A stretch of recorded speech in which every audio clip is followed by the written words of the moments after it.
नमस्कार। आज हम उत्तरी अटलांटिक महासागर में बहने वाली धाराओं के बारे में जानकारी लेंगे, यानी कि नॉर्थ अटलांटिक करंट्स। ये कौन कौन सी धाराएं होती हैं, कौन सी धारा इनमें से गर्म होती है, कौन सी धारा इनमें से ठंडी होती है, इन सब के बारे में हम डिस्कस करेंगे।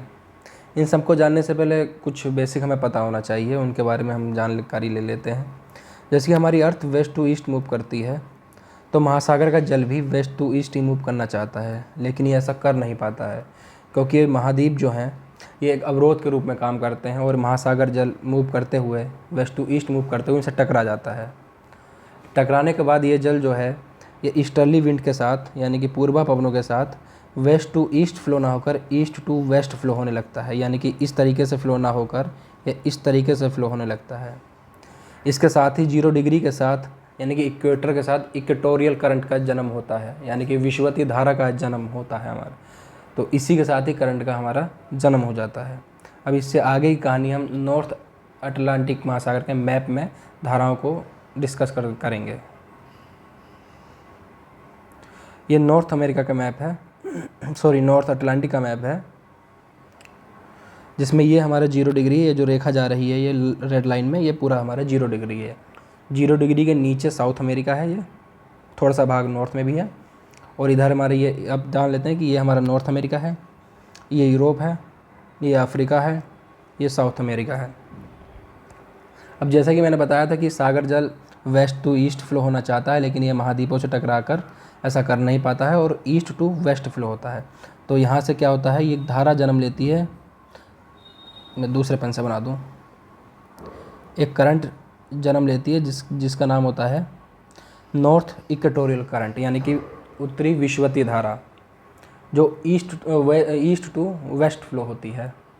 और ये आगे आने के बाद साउथ अमेरिका से टकराती है और 2 भागों में बढ़ जाती है, एक साउथ में चली जाती है और एक नॉर्थ में।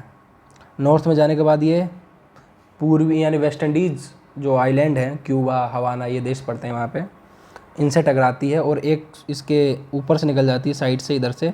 तो इसे एंटिलीज़ की धारा बोलते हैं। एंटिलीज़ की धारा ये लिखा हुआ है यहाँ पे, ये लिखा हुआ है, ये एंटिलीज़ की धारा हो जाएगी। और एक इसके नीचे से निकल जाती है और ये धारा मैक्सिको की खाड़ी घूम कर पूरा युकाटन चैनल से बाहर निकलती है। और युकाटन चैनल से बाहर निकलती है तो इसे फ्लोरिडा की धारा बोलते हैं, क्योंकि ये एरिया फ्लोरिडा का है, ये वाला एरिया फ्लोरिडा का है, उसी के नाम पर इसे फ्लोरिडा की धारा बोलते हैं। और ये आपस में आगे आके मिलती हैं। मिलने के बाद ये गल्फ स्ट्रीम के नाम से न्यू फाउंडलैंड तक जाती हैं। न्यू फाउंडलैंड तक, ये न्यू फाउंडलैंड है, न्यू फाउंडलैंड तक जाती हैं। तो ये अब तक जितनी भी धाराएं हमने बनाई हैं, नॉर्थ अटलांटिक से लेकर एंटिलीज़, फ्लोरिडा, गल्फ स्ट्रीम, ये सब की सब गर्म धाराएं हैं। और यहाँ पर जब न्यू फाउंडलैंड तक जाती है, न्यू फाउंडलैंड से ऊपर से ध्रुवों से लेब्राडोर करंट नीचे की तरफ आती है। लेब्राडोर करंट डेविस जलसंधि से, जो विश्व की सबसे चौड़ी जलसंधि है, उससे ये नीचे की तरफ आती है। और पूर्वी ग्रीनलैंड धारा भी इसके साथ ही लेब्राडोर धारा में मिल जाती है। ये ईस्ट ग्रीनलैंड करंट है, यह लेब्राडोर करंट। और ये अपने साथ बड़े बड़े आइसबर्ग को लाती है यहाँ पर, और ये न्यू फाउंडलैंड वाले एरिया में आके मिलती है। और ये क्षेत्र घना कोहरा वाला क्षेत्र बन जाता है, जहाँ फाइटोप्लैंक्टन पनपते हैं। और ये फाइटोप्लैंक्टन मछलियों का प्रिय भोजन होते हैं। और ये भोजन मछलियाँ बहुत प्रिय भोजन होता है, और इसलिए मछलियाँ भी यहाँ पर घनी अवस्था में पाई जाती हैं। और ये क्षेत्र मत्स्यन के लिए प्रसिद्ध बन जाता है, न्यू फाउंडलैंड का एरिया। और ये लेब्राडोर धारा बड़े बड़े आइसबर्ग को यहाँ पर लाती है नीचे की तरफ, और इन्हीं आइसबर्ग से आपका टाइटैनिक जहाज भी टकरा के डूबा था। इन्हीं लेब्राडोर धाराओं द्वारा लाए गए आइसबर्ग से ही वो डूबा था न्यू फाउंडलैंड के पास में। अभी हाल ही में वो पनडुब्बी भी डूबी है जो इसे देखने गई थी।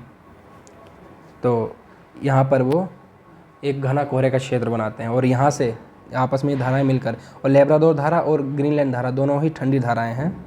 और इसके बाद ये दोनों आपस में मिलकर नॉर्थ अटलांटिक ड्रिफ्ट, यानी कि ये लिखा हुआ है नॉर्थ अटलांटिक, उत्तरी अटलांटिक प्रवाह के रूप में आगे बढ़ती है, जो कि एक गर्म धारा है।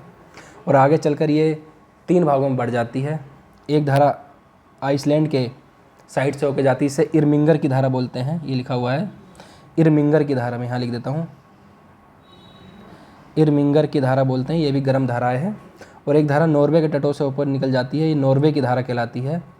और इसी नॉर्वे की धारा के कारण ही ये गर्म धारा है, दुर्भव साइबेरिया क्षेत्र में जो बंदरगाह हैं उस पर बर्फ़ नहीं जमती है और वर्ष भर वो बंदरगाह खुले रहते हैं। और तीसरी धारा जो है वो दक्षिण की तरफ मुड़ जाती है, इसे कनारी की धारा बोलते हैं। और ये कनारी की धारा आगे आने के बाद नॉर्थ अटलांटिक करंट में ही मिल जाती है। वो इस तरीके से ये पूरा सर्किल पूरा हो जाता है। और कनारी धारा आप ध्यान रखना, कनारी धारा एक ठंडी धारा है। वो ठंडी इसलिए है क्योंकि मैंने आपको बताया था कि ईस्टर्ली विंड के साथ north equatorial current east to west flow होता है। तो इसी इक्वेटोरियल करंट के साथ यहाँ का इस एरिया का, यानी कि अफ्रीका के पास वाला ये वाला एरिया का, यानी कि ईस्टर्ली विंड के साथ इस एरिया का गर्म पानी सब इधर ढकेल दिया जाता है वेस्ट की तरफ।